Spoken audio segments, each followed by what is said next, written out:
ಚಂದ್ರಪ್ಪ ಚಂದ್ರಪ್ಪ ಆ ಬೋರ್ ಗಾಡಿ ಬಂದೈತೆ ಬಾರಪ್ಪ ಒಂದು ರೋಬಟ್ ಹೊಲ್ದಕ್ಕೆ ಹೋಗೋಣ. ನನಗೂ ಒಬ್ನಿಗೆ ಗೊತ್ತಾಗಕ್ಕಿಲ್ಲ ಸರಿಗೆ. ಬಾ ಚಂದ್ರಪ್ಪ, ನೀನು ಹಂಗೆ ಜೊತೆಗಿದ್ದಂಗೆ ಆಗ್ತೈತಿ, ಹೋಗೋಣ. ಬೋರ್ ಗಾಡಿ ಹೋಗೈತಿ ಹೊಲ್ದಾಕಿ. ಯಾವಾಗ ಹೋಯ್ತು ಭೀಮಣ್ಣ? ನಾನು ಇಲ್ಲೇ ರೋಡ್ನಾಗೆ ನಿಂತೀವನಿ, ಯಾವ ಬೋರ್ ಲಾರಿನೂ ಓದಂಗೆ ಆಗ್ಲಿಲ್ವಲ್ಲ ಭೀಮಣ್ಣ? ಚಂದ್ರಪ್ಪೋಯ್, ಅಲ್ಲಿ ಪಕ್ಕದೊಳ್ದಾಗೇನೆ ಆ ನರಸಿಂಹಣ್ಣ ಹಾಕ್ಸಿದ್ನಂತೆ ಬೋರ.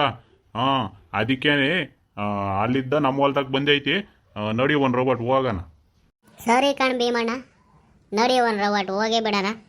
ಆ ಬೋರ್ ಗಾಡಿ ತಕ್ಕ ಹೋಗಿ ಆ ಪಾಯಿಂಟ್ ಎಲ್ಲಿ ಮಾಡ್ಯಾರೋ ಅಲ್ಲಿಗೆ ಬೋರ್ ಕುಂಡ್ರಿಸಿ ಕೊರ್ಸೋಕ್ಕಾಗುತ್ತೆ. ನಡಿ ಭೀಮಣ್ಣ, ಹೆಂಗೋ ನೀರು ಪಾರು ಬಿದ್ದರೆ ನಿನಗೂ ಅನುಕೂಲ ಆಗ್ತೈತಿ. ಹ್ಞೂ ಕಣ್ ಚಂದ್ರಪ್ಪ, ನಡಿ ಹೋಗೋಣ. ಭೀಮಣ್ಣ ಹೆಂಗೋ ಬಿಡು ಭೀಮಣ್ಣ, ಹೆಂಗೋ ನೀನು ಅಂದ್ಕೊಂಡಿದ್ದ ಟೈಮ್ಗೇನೆ ಬೋರ್ ಗಾಡಿ ಬಂದೈತೆ. ಒಂದು ರೋಬಟು ಹಣಕಾಸಿಂದು ತೊಂದರೆ ಇದ್ರೂ ಹೆಂಗೋ ಫಸ್ಲು ಉಳಿಸ್ಕೊಂಬಾಕಿ ಬೀರಿನೇ ಬೋರ್ ಗಾಡಿ ತರಿಸಿದಿ ಹೇಳಪ್ಪ ಭೀಮಣ್ಣ. ಹ್ಞೂ ಕಣ್ ಚಂದ್ರಪ್ಪ, ವಸಿ ಆ ಗಿಡಗಳಿಗೆ ಏನು ಗೊತ್ತಾಗ್ತೈತೆ ಏನು ನೀರು ಐದವೋ ಇಲ್ಲ ಅಂಬೋದು. ವಸಿ ನಾವೇ ಅರ್ಥ ಮಾಡ್ಕೊಂಡು ಆ ಫಸ್ಲಿಗಳಿಗೆ ನೀರು ಬಿಡಬೇಕಲ್ಲ. ಅದಕ್ಕೆ ಒಂದು ರೋಬಟು ಬೀರಿನೇ ಕಾರಿಸಿ ಬೋರ್ ಹಾಕಿಸ್ತೀವ್ನಿ. ಆ ನೀರುಗಳಿಲ್ಲ ಅಂತಂದರೆ ಫಸ್ಲುಗಳು ಹೆಂಗಪ್ಪ ಚಂದ್ರಪ್ಪ ಉಳಿತಾವೆ ಹೇಳು? ಅದಕ್ಕೇನೆ ಏನೋ ಒಟ್ಟು ಕಷ್ಟ ಬಿದ್ದು ನಿನ್ನ ಸಹಾಯನೂ ತಗೊಂಡು ಆ ಸಾವುಕಾರ್ತಾಗೇನೆ 1,00,000 ರೂಪಾಯಿ ದುಡ್ಡು ಇಸ್ಕೊಂಡು ಬಂದು ಬೋರ್ ಹಾಕಿಸ್ತೀವ್ನಿ ಚಂದ್ರಪ್ಪ. ಏನಾಗ್ತೈತು ನೋಡ್ಬೇಕು ಚಂದ್ರಪ್ಪ. ಆ ದೇವರಾಜಪ್ಪನ ಪಾಯಿಂಟು ಫೇಲ್ ಆಗಕ್ಕಿಲ್ಲ. ಒಂದು ರೋಬಟ್ಟು ನೋಡೋಣ. ಸೋಮ್ಗಿರ್ ಭೀಮಣ್ಣ, ಯೋನೆ ಅದಕ್ಕೆ ಬೇಡ, ಶಾಂದಾಗೆ ನೀರು ಹಾಕ್ತಾವೆ. ದೇವರಾಜಪ್ಪ ಪಾಯಿಂಟ್ ಮಾಡೋಗಿರೋದು ಸುಮ್ಕಿರು. ಏನು ಅದಕ್ಕೆ ಮಕ್ಕ ಹೋಗ್ಬೇಡ. ನೋಡಿ ಒಂದು ರೋಬಟ್ಟು ಆ ಬೋರ್ ಪಾಯಿಂಟು ಕರೆಕ್ಟಾಗಿ ಅಲ್ಲೇ ಕುಂಡ್ರಿಸೋರೋ ಇಲ್ಲೋ ನೋಡೋಣ. ನೋಡಿ ಭೀಮಣ್ಣ. ಇಲ್ಲೇ ಹೇಳಿ ಚಂದ್ರಪ್ಪ, ಆ ದೇವರಾಜಪ್ಪ ಎಲ್ಲಿ ಪಾಯಿಂಟ್ ಮಾಡಿದ್ನೋ, ನಾನು ಎಲ್ಲಿ ಕೊಲ್ಲಿಕ್ಕಿದ್ನೋ ಅಲ್ಲೇ ಕರೆಕ್ಟಾಗಿ ಆ ಪಾಯಿಂಟ್ಗೇನೆ ಬೋರ್ ಲಾರ್ಯರು ಬೋರ್ ಕೊರೆಯೋಕ್ಕೆ ಕುಂಡ್ರಿಸೋರು ಹೇಳಿ ಚಂದ್ರಪ್ಪ. ಏನು ಸಮಸ್ಯೆ ಆಗಕ್ಕಿಲ್ಲ. ಕರೆಕ್ಟಾಗೇನೆ ಆ ಪಾಯಿಂಟ್ಗೇನೆ ಬೋರ್ ಕೊರೆಯೋಕ್ಕೆ ಲಾರಿ ನಿಲ್ಲಿಸ್ಕೊಂಡವ್ರು. ಹ್ಞೂ ಹೇಳಿ ಭೀಮಣ್ಣ, ಸರಿಯಾಗೇನೆ ಆ ಬೋರ್ ಲಾರಿನ ಕೊರೆಯೋಕ್ಕೆ ಕುಂಡ್ರಿಸಿದ್ದಂಗವ್ರೆ. ಯಾಕೆ ಅಂತ ಅಂದರೆ ಆ ಸಣ್ಣ ಎಳೆಯಾಗೂ ಆ ಪಾಯಿಂಟ್ ಏನಾನ ತಪ್ತು ಅಂತ ಅಂದರೆ ಆಮೇಲೆ ಏನು ಬೇಕಾದ್ರೂ ಆಗ್ಬೋದು. ಯಾಕೆ ಅಂತಂದರೆ ಆ ಒಳಗಡೆ ಭೂಮಿ ಒಳಗಡೆ ನೀರು ಸಣ್ಣ ಇದ್ರಾಗೂ ತಪ್ಪು ಹೋಗ್ಬಿಡ್ತವೆ. ಅದಕ್ಕೇ ಆ ಬೋರ್ ಲಾರಿ ಬಂದಾಗ ಆ ಪಾಯಿಂಟ್ಗೆ ಕುಂಡ್ರಿಸೋದು ತುಂಬ ಮುಖ್ಯವಾದದ್ದು ಬೋರ್ ಹಾಕಿಸ್ಬೇಕಾರೆ. ಅದಕ್ಕೆ ಒಂದು ರೋಬಟು ನೋಡ್ಕೋಬೇಕಿಂತವನ ಕರೆಕ್ಟಾಗಿ ಆ ಪಾಯಿಂಟ್ಗೆ ಆ ಬೋರ್ ಲಾರಿ ಕೊರೆಯೋದನ್ನ ಕುಂಡ್ರಿಸಿ ಕೊರೆಸ್ಬೇಕು. ಆಮೇಲೆ ನಾವೆಲ್ಲೋ ಇನ್ನೊಂದು ಸೈಡಿಗೆ ಕುಂಡ್ರಿಸ್ಬಿಟ್ರೆ ಆ ಬೋರ್ ಲಾರಿ ಕೊರೆಯೋದನ್ನ ಏನಾನ ತಪ್ಪಾಯಿತು ಅಂದರೆ ಆಮೇಲೆ ನೀರಿಗೇನೆ ವ್ಯತ್ಯಾಸ ಆಗ್ಬಿಡ್ತೈತೆ ನೋಡು. ಇದು ತುಂಬ ಮುಖ್ಯವಾದದ್ದು ಬೋರ್ ಕೊರಿಬೇಕಾರೆ. ಹ್ಞೂ ಹೇಳಿ ಚಂದ್ರಪ್ಪ, ಅದಕ್ಕೇನೆ ಓಶಿ ನಾನು ಆ ಬೋರ್ ಕೊರೆಯೋಕ್ಕೂ ಮುಂಚೆನೆ ನಿನ್ನ ಇಲ್ಲಿಗೆ ಕರ್ಕ ಬಂದಿದ್ದು. ಒಂದು ರೋಬಟ್ ಎಲ್ಲ ನೋಡ್ಕೊಂಡು ಬೋರ್ ಲಾರಿ ಕೊರೆಯೋದಾಗಿ ಓಶಿ ತಿಳ್ಕೊಂಡಿರೋರಿದ್ರೆ ನನಗೂ ಸಹಾಯ ಆಗುತ್ತಂತಾನೆ ಚಂದ್ರಪ್ಪ ನಿನ್ನ ಕರ್ಕ ಬಂದಿದ್ದು. ಭೀಮಣ್ಣ, ಈ ಬೋರ್ ಲಾರಿಯವ್ರಿಗೆ ಎಷ್ಟು ಅಡಿವರೆಗೂ ಕೊರಿಬೇಕು ನೀವು ಅಂತ ಹೇಳಿದ್ಯಾ ಭೀಮಣ್ಣ? ಅದೇ ಕಣ್ ಚಂದ್ರಣ್ಣ, ಈ ಬೋರ್ ಲಾರಿಯರು 1,000 ಅಡಿವರೆಗೂ ಕೊರಿತಾರಂತೆ. ಅದ್ರಾಗೆ ನಾವು ನೋಡ್ಕೋಬೇಕು ನೀರು ಹೆಂಗೆ ಆಗ್ತವೆ, ಏನಿಲ್ಲ, ಎಷ್ಟು ಅಡಿ ನೀರು ಬೀಳ್ತವೆ ಅದೆಲ್ಲ ನೋಡ್ಕೊಂಡು ಆ ನೀರಿಂದು ಯಾವಾಗ ಎಲ್ಲಿ ಚಂದಾಗಿ ಆಗ್ತೈತಿ, ಎಷ್ಟು ಅಡಿಯಾಗೆ ನೀರು ಚಂದಾಗಿ ಬೀಳ್ತವೆ ಅವೆಲ್ಲ ನೋಡ್ಕೋಬೇಕಲ್ಲ ಚಂದ್ರಪ್ಪ. ಅದಕ್ಕೆ ಒಂದು ರೋಬಟ್ ಕೊರೀಲಿ ನಾನು ಹೇಳಿದ್ದೀನಿ. 1,000 ಅಡಿವರೆಗೂ ಕೊರಿಬೇಕಪ್ಪ. ಏನನ್ನ ಹೆಚ್ಚು ಕಮ್ಮಿ ನೀರು ಏನನ್ನ ಆಳ್ದಾಗ ಆಗ್ಬೋದೇನೋ, ಅದಕ್ಕೇನೆ ಒಸಿ 1,000 ಅಡಿವರೆಗೂ ಕೊರಿಬೇಕು ಅಂತ ಹೇಳಿದ್ದೀನಿ. ಹಂಗೂ ಏನನ ನೀರೇನ 400 ಅಡಿಗೋ 300 ಅಡಿಗೋ ಏನನ ಬೇಗನೆ ನೀರು ಕಾಣಿಸ್ಕೊಂಡ್ರೆ ಒಸಿ ಪ್ರಜರು ಎಲ್ಲ ನೀರಿನ ಚೆನ್ನಾಗಿದ್ರೆ ಒಂದು ರೋಬಟ್ ಅವ್ರಿಗೂ ಹೆಂಗಾಗುತ್ತೋ ಕೊರಿಯೋಕ್ಕಾಗುತ್ತೋ ಆಗಲ್ವೋ ಮತ್ತೆ ಅದೆಲ್ಲ ನೋಡ್ಕೊಂಬನ ಮುಂದೆ. ಅದಕ್ಕೆ ಒಟ್ಟು 1,000 ಅಡಿವರೆಗೂ ಕೊರಿಬೇಕು ಬೋರು ಅಂತ ಹೇಳಿದ್ದೀನಿ ಚಂದ್ರಪ್ಪ ಅವ್ರಿಗೆ. ಸರಿ ಕಣ್ ಭೀಮಣ್ಣ, ಹಂಗಾರೆ 1,000 ಅಡಿವರೆಗೂ ಕೊರೆಯೋ ಲಾರಿ ಅಂತಂದರೆ ಇದು ಹೆಂಗೋ ಅನುಕೂಲ ಆಗ್ತೈತಿ ಹೇಳು. ಹೊಸಿ ಹೆಂಗ ಹೇಳ್ತೀಯ, ಆಮೇಲೆ ಆಳ್ದಂಗೆ ನೀರಾಗ್ಬೋದು. ಅದಕ್ಕೆ ಒಂದು ರೋಬಟು ದೊಡ್ಡ ಲಾರಿನೇ ಕರೆಸ್ಕೊಂಡು 1,000 ಅಡಿಗೆ ಕೊರೆಯೋ ಅಂಥ ಲಾರಿನೇ ಆಗ್ಬೇಕು ಹೇಳು.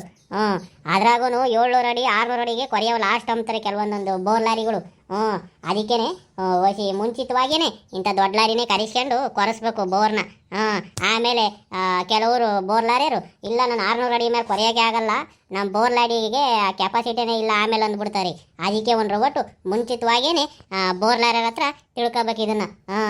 ಹಂಗೂ ಏನನ್ನ ಮೇಲ್ಗಡೆ ನೀರಾದರೆ ಏನು ಅನ್ಸೋಕ್ಕಿಲ್ಲ.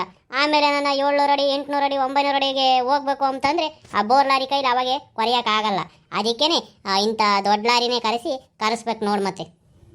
ಹ್ಞೂ ಕಣ್ ಭೀಮಣ್ಣ, ಅದಕ್ಕೇನೆ ಆ ದೇವರಾಜಪ್ಪ ಹೇಳಿದ್ರು ನೋಡು, ಆ 900 ಅಡಿವರೆಗೂ ಈ ಬೋರ್ನ ಕೊರೆಸ್ಬೇಕು ಅಂತ ಹೇಳೋರಿ. ಅದಕ್ಕೇನೆ ಒಂದು ರೋಬೋಟ್ ಅದ್ರಾಗೂ ಈ 450 ಅಡಿಗೆ ನೀರು ಕಾಣಿಸ್ಕೊಂತವೆ, ಆಮೇಲೆ ಒಂದು 600 ಅಡಿ ಮೇಲೆ ನೀರು ಚಂದಾಗ ಆಗ್ತವೆ ಅಂತ ಪಾಯಿಂಟ್ ಮಾಡಿರೋ ದೇವರಾಜಪ್ಪ ಹೇಳಿದ್ರಲ್ಲ. ಅದಕ್ಕೆ ಒಂದು ರೋಬೋಟ್ ಹೆಂಗನ ಆಗಲಿ ಅಂತ ಹೇಳಿ ದೊಡ್ಡ ಲಾರಿನೇ ಬಂದೆ ಕಣ ಚಂದ್ರಪ್ಪ. ಹೂನ್ ಹೇಳ ಭೀಮಣ್ಣ, ಒಳ್ಳೆ ಕೆಲಸನೇ ಮಾಡಿದಿ ಹೇಳು. ಯಾವ ಲಾರಿ ಬಂದ್ರೂ ಬೋರ್ ಲಾರಿಯರಿಗೆ ಅಡಿಗೆ ಇಷ್ಟ ಅಂತ ಕೊಡಲೇಬೇಕಪ್ಪ. ಹಂಗಿದ್ಮೇಕೆ ದೊಡ್ಡದೇ ಬರಲಿ ಲಾರಿ. ಯಾವ ಲಾರಿ ಬಂದ್ರೇನು ಅಡಿ ಮೇಲೆ ಲೆಕ್ಕ, ಅಡಿಗೆ ಇಷ್ಟ ಅಂತ ತಗೊಂತಾರೆ. ಹಂಗಿದ್ಮೇಕೆ ಸಣ್ಣ ಲಾರಿನ ಕರೆಸಿ ಕೊರ್ಸೋದ್ಕಿನ್ನ ಹೆಚ್ಚು ಕಮ್ಮಿ 900 ಅಡಿ 1000 ಅಡಿ ಅಂತ ಅಂದಾಗ ಇಂಥ ದೊಡ್ಡ ಲಾರಿನೇ ಕರೆಸ್ಕೊಂಡು ನಾವು ಬೋರ್ಗಳು ಕೊರೆಸ್ಕೋಬೇಕು ಭೀಮಣ್ಣ. ಹ್ಞೂ ಕಣ್ಚಂದ್ರಪ್ಪ, ಅದಕ್ಕೇನೆ ಓಶಿ ಹೆಂಗನ ಆಗಲಿ ಅಂತ ನಾನುವೇ ಈ ದೊಡ್ಡ ಲಾರಿನೇ ಕರೆಸ್ದೆ. ಯಾಕೆ ಅಂತ ಅಂದ್ರೆ ಯಾರಿಗೆ ಕೊಡೋದನು ಅದೇ ದುಡ್ಡಯ್ಯ, ಅಡಿ ಮೇಲೆ ಈ ಬೋರ್ ಲಾರಿಯರ್ ತಗೊಂತಾರೆ ಅಡಿಗಿಷ್ಟು ಅಂತ. ಒಂದು ರೋಬೋಟು ದೊಡ್ಡ ಲಾರಿನೇ ಆಗ್ಲೇಳು. ಸಣ್ಣ ಲಾರಿ 700 ಅಡಿಗೆ ಕೊರೆಯೋ ಲಾರಿ ಬಂದ್ರೂ ಅದೇ ದುಡ್ಡೆ, 1000 ಅಡಿ ಕೊರೆಯೋ ಲಾರಿ ಬಂದ್ರೂ ಅದೇ ದುಡ್ಡೆ. ಹಂಗಿದ್ಮೇಕೆ ಆ ಪಾಯಿಂಟ್ ಮಾಡೋರು 900 ಅಡಿ ನೀರು ಲೆಕ್ಕಾಚಾರದವರೆಗೂ ಆಗ್ತವೆ ಅಂದಾಗ ನಾನು ಈ ದೊಡ್ಡ ಲಾರಿನೇ ಕರೆಸ್ಕೊಂಡೆ ನೋಡಿ ಚಂದ್ರಪ್ಪ. ಭೀಮಣ್ಣ ಈಗ ಹೆಂಗೈತೆ ಭೀಮಣ್ಣ, ಈ ಬೋರ್ ಲಾರಿಯರು ಒಂದು ಅಡಿಗೆ ಹೆಂಗೆ ಇಸ್ಕೊಂತಾರೆ ಭೀಮಣ್ಣ? ಅದೇ ಕಣ್ ಭೀಮಣ್ಣ, ಇವಾಗ ಈ ಬೋರ್ ಲಾರಿಯರು ಒಂದು ಅಡಿಗೆ 110 ರೂಪಾಯಿ ಇಸ್ಕೊಂತಾರೆ ಕಣ್ಚಂದ್ರ ನಾವು. ಇವಾಗ ಒಂದು ಅಡಿಗೆ 110 ರೂಪಾಯಿ ಮಾಡೋರಂತೆ. ನೋಡ್ ಭೀಮಣ್ಣ, 110 ರೂಪಾಯಿ ಒಂದು ಅಡಿ ಅಂತ ಅಂದರೆ ಬೋರ್ ಲಾರಿಯರ್ ಕೊರೆಯಾಕಿ ಏನಾಯಿತು? ನಾವು ಒಂದು 7-8 ವರ್ಷ 10 ವರ್ಷದ ಹಿಂದೆ ಬರೀ 50 ರೂಪಾಯಿ 60 ರೂಪಾಯಿ ಇತ್ತಪ್ಪ ಅಡಿಗೆ. ಈಗ 1 ಡಬಲ್ ಆಗಿಬಿಟ್ಟೈತಲ್ಲ ಭೀಮಣ್ಣ. ಅದೇ 7-8 ವರ್ಷದ ಹಿಂಚೆ ಆ ಟಮಾಟ ರೇಟು 5 ರೂಪಾಯಿ 10 ರೂಪಾಯಿ ಇತ್ತು, ಈಗಲೂ 5 ರೂಪಾಯಿ 10 ರೂಪಾಯಿ ಐತಲ್ಲ ಭೀಮಣ್ಣ. ಯಾವುದೇ ರೈತರು ಬೆಳೀತಕ್ಕಂಥ ಬೆಳೆಗಳು 7-8 ವರ್ಷದ ಹಿಂಚೆ ಏನು ರೇಟ್ ಇತ್ತು ಈಗಲೂ ಅದೇ ರೇಟೇ ಐತಿ. ಏನಾದ್ರ ರೇಟಲ್ಲಿ ಏನೇ ಬದಲಾವಣೆ ಆಗಿಲ್ಲ. ಆದರೆ ಇಂಥದ್ರಾಗ ನೋಡಿ ಭೀಮಣ್ಣ ಎಲ್ಲ ಬದಲಾವಣೆ ಆಗ್ತೈತಿ. ಆದರೆ ರೈತರು ಬೆಳೆದಿರೋದಕ್ಕೆ ಯಾವುದೇ ಬದಲಾವಣೆ ಆಗಲ್ಲ. ಇವಾಗ ಬೋರ್ ಗಾಡಿಯರಿಗೆ 1 ಡಬಲ್ ರೇಟ್ ಮಾಡ್ಯಾರೆ. ಆದರೆ ರೈತರು ಬೆಳೆಯೋಂಥ ಬೆಳೆಗಳಿಗೆ ಆ ರೇಟ್ಗಳು 10 ವರ್ಷದಿಂದ ಎಷ್ಟಿತ್ತು ಈಗಲೂ ಅಷ್ಟೇ ಇರ್ತೈತಿ. ಏನು ಕಾರಣಪ್ಪ ಇದು ಭೀಮಣ್ಣ? ರೈತರ ಕಷ್ಟ ಯಾರು ತಾವು ಹೇಳ್ಬೇಕು ಹೇಳು? ಏನು ಮಾಡೋಕ್ಕಾಗೋ ಚಂದ್ರಪ್ಪ.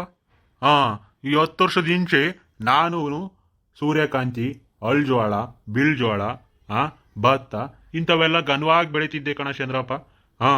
ಆ ರೇಟ್ ನೋಡಿರಿ ಇರ್ತಾನೇ ಇರಲಿಲ್ಲ. ಆದರೆ ಆ ಬೆಳೆಗಳು ನೋಡಿದರೆ ಬೋಲ್ ಚಂದಕ್ಕಿರೋವು. ಇವತ್ತಿನ ದಿವಸದಾಗಿ ಆ ಬೆಳೆಗಳಿಗೆ ರೇಟೂ ಇಲ್ಲ, ಬೆಳೆನೂ ನಮ್ಮ ಕೈಲಿ ಇವತ್ತಿನ ದಿನದಾಗ ಆ ಥರ ಬೆಳೆನೂ ಬೆಳೆಯೋಕ್ಕಾಗ್ತಿಲ್ಲ ಕಣ ಚಂದ್ರಪ್ಪ.